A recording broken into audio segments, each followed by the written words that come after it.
तर नमस्कार मित्रांनो, स्वागत आहे आपल्या भावाच्या युट्यूब चॅनलवरती.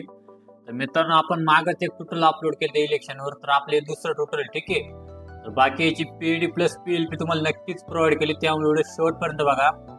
एक गोष्ट डिटेलमध्ये आपण नक्कीच सांगितली. ज्याची एक जिप फाईल क्रिएट केली, त्या जिप फाईलला सांग की पासवर्ड टाकला. मी 3 स्टेपमध्ये आपला पासवर्ड आहे, तर त्यामुळे पासवर्ड बद्दल काही कोणी कमेंट ना करू भावा, ठीक आहे. नक्कीच मी व्हिडिओमध्ये पासवर्ड टाकलाय. जर एखाद्या टाइम आपल्याकडून पासवर्ड शो नाही झाला, तर नक्कीच आपण कमेंट मध्ये तुम्हाला तो पासवर्ड मी देऊन टाकतो, तो काय विषय नाही, ठीक आहे. तर अशाने फायनली आपलं आजचं ट्युटोरियल भावनं. तर फायनली तुम्ही फोटोशॉप मध्ये मित्रांनो बघू शकता, डायरेक्ट मी फोटोशॉप मध्ये आलोय. डिझाईन जर बघू शकता, एकदम संपूर्ण त्या क्वालिटी झाली आहे. हे सेम टू सेम तुम्हाला पीएलपी मध्ये नक्कीच बघायला भेटणार. बाकी याचे एडिटेबल काय काय असणार तुम्हाला ते सुद्धा सांगतो. इथं डिझाईन तुम्हाला झूम पण करून दाखवतो किती क्वालिटी बसली आपली, ठीक आहे. हे बघू शकता तुम्ही, संपूर्ण ते आपली एच डी क्वालिटी नक्कीच मटेरियल यूज केलंय. बाकी एक डिटेल तुम्हाला नक्कीच दाखवतो का आपण कोणकोणत्या गोष्टी कशा टाईपमध्ये आपण नक्कीच ऍड केल्या. बाकी सेव्ह करताना काय काय गोष्टी कशा सेव्ह करावं तुम्हाला पिक्सल ॲप बद्दल सुद्धा सांगतो भावना, ठीक आहे. त्यामुळे शेवटपर्यंत बघा. बाकी संपूर्ण ते लेअर पॅटर्न इथं पहिले आपण हाईड करून देतो. आता बघू शकता आपण संपूर्ण त्या पीएडी मध्ये ग्रुप तुम्हाला तयार करून दिले. सर्वात मेन मुद्दा, आपण एक बॅकग्राऊंड घेतलंय मित्रांनो, हे बॅकग्राऊंड ठीक आहे, हे डायरेक्ट घेतलंय. त्याला आपण इथं हे बघू शकता, आपण एक टेक्स्चर मारलंय.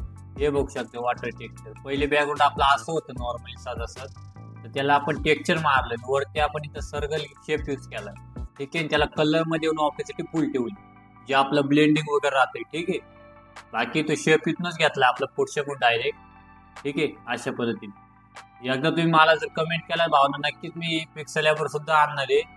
तुम्ही कशा टाईप मध्ये नक्कीच शेप वगैरे क्रिएट करू शकता पिक्सल लॅब मध्ये, ठीक आहे. जेणेकरून तुम्हाला ती डिझाईन मध्ये बेनिफिट राहतील, ठीक आहे. नॉर्मली साधा शेप कोणी पण क्रिएट करते भावना, थोडे वेगळे युनिक करण्याचा प्रयत्न करून तुम्हाला दाखवल, ठीक आहे. तो काय विषय नाही. सगळ्यात मेन आपण आता इथं 2 फोटो आपण यूज केले. ते पहिला हा एक यूज केला, XY तुम्हाला पीएडी मध्ये बघायला भेटणार. तो काय यूज केला भावना, तो जर यूज केला तर त्यावर तुम्हाला एक असे पण एक इफेक्ट बघायला भेटणार, ठीक आहे. जर वाटलंच तर पीएडी वाढण्यासाठी नक्कीच तुम्ही हे करू शकता. नॉर्मली आपण साधा हा इफेक्ट यूज केलाय.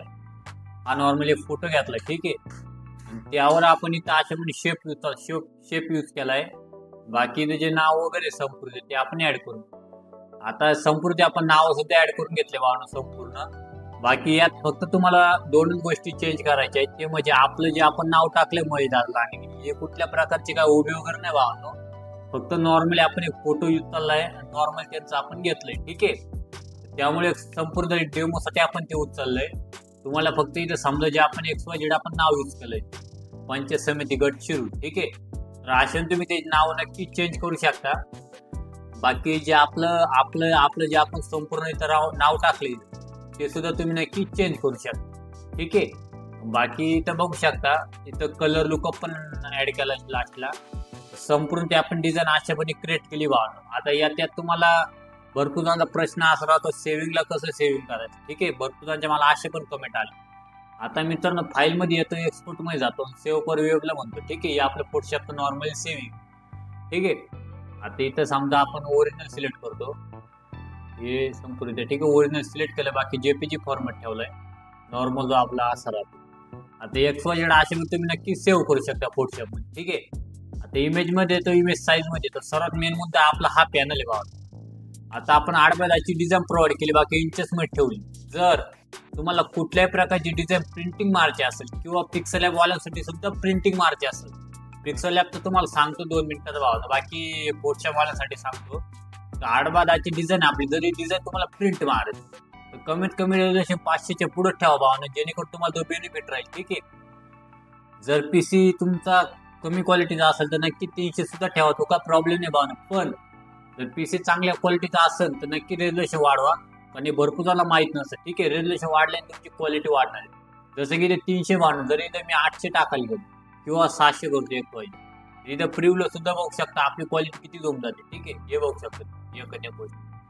तर अशा पद्धतीने तुमची ती क्वालिटी वाढणार आहे. बाकी पिक्सल ॲपमध्ये सुद्धा तुम्हाला गोष्ट सांगतो भावनो, जसं की तुम्ही सेव्ह म्हणून अल्ट्रामध्ये सेव्ह करते, तर तुम्हाला काय करायचं माहिती आहे, कस्टम मध्ये येऊन ना त्याचं समजा XYZ आपलं रेझोल्यूशन आहे. आता इथं इमेज मध्ये इमेज साईज मध्ये जातो. तर जेव्हा तुमचा हा पॅनल आहे समजा पिक्सल ॲपमध्ये, ठीक आहे, जेव्हा तुम्ही डिझाईन सेव्ह करताना अल्ट्रामध्ये सेव्ह करता, जसं की इथं रेझोल्युशन आहे तर पहिले तुम्हाला अल्टर जागी कस्टम सिलेक्ट करायचं. उदाहरणार्थ समजा 720 बाय 720 आहे तुम्हाला समजा XYZ, तर पुढं पुढं फक्त एक शून्य वाढवायचे भाव. शून्य वाढवल्यानंतर तुमची साईज वगैरे काय वाढणार नाही. बाकी सेव्ह केल्यानंतर ना तुमची डिझाईन बघा तुम्ही किती MB सेव्ह होणार. जर अल्टर मध्ये 3-4 MB ची डिझाईन आहे, जर तुमची कस्टम होतो अशा टाईप मध्ये सेव्ह केली डिझाईन डायरेक्ट तुमची 25 किंवा 30 MB ची डिझाईन सेव्ह होणार आहे. तुमची क्वालिटी वाढणार आहे पिक्सल ॲप वाल्यासाठी. ठीक आहे, जर तुम्हाला नाही समजलं तर मला नक्की कमेंट करा. मी त्यावर एक ट्युटोरियल घेऊन होतो पिक्सल ॲपचं डायरेक्ट. फायनली ते मोबाईल दाखवून देतो तुम्हाला. ठीक आहे, पण मला असं वाटतं तुम्हाला नक्कीच समजलं या टाईप मध्ये. बाकी अशा टाईपचे अजून भरपूर डिझाईन येणार आपल्या इलेक्शनवर. ठीक आहे, नक्कीच मला कमेंट करा, अजून घेऊन येतो भाऊ. ठीक आहे, तर अशा फायनली आपलं आजचं ट्युटोरियल होतं मित्रांनो. तर चला मित्रांनो, भेटूया पुढच्या व्हिडिओमध्ये. जय हिंद, जय महाराष्ट्र.